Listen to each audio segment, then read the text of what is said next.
Nothing stands between man and the fulfillment of his dreams but facts, and facts are the creations of imagining.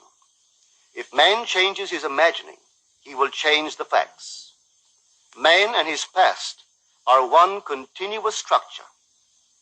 This structure contains all of the facts which have been conserved and still operate below the threshold of his surface mind. For him, it is merely history. For him, it seems unalterable, a dead and permanently fixed past. But for itself, it is living. It is part of the living age. We cannot leave behind us the mistakes of our past, for nothing disappears. Everything that has been is still in existence. The past still exists, and it gives and still gives its results. Man must go back in memory, seek for and destroy the causes of evil, however far back they lie. This going into the past and replaying a scene of the past in imagination as it ought to have been played the first time, I call revision. And revision results in repeal. Changing our lives means changing the past. The causes of the present evil are the unrevised scenes of the past. The past and the present form the whole structure of man.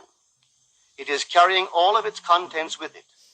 Any alteration of content will result in an alteration in the present and future.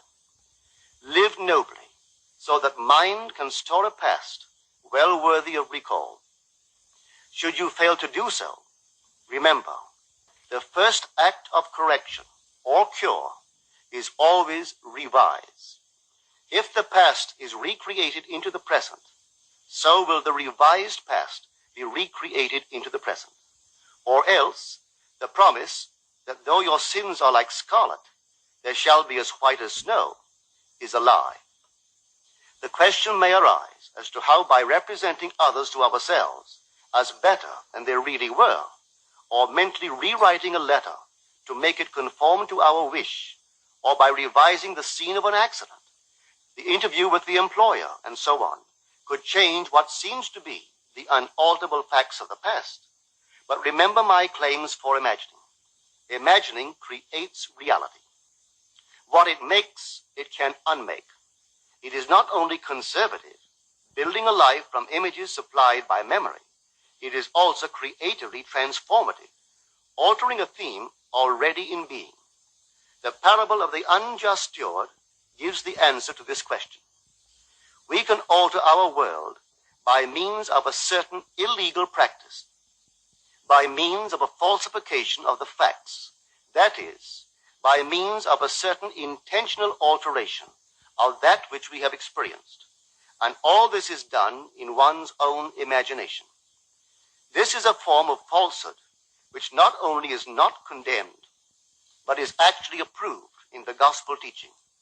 By means of such a falsehood, a man destroys the causes of evil and acquires friends. And on the strength of this revision, proves, judging by the high praise the unjust steward received from his master, that he is deserving of confidence.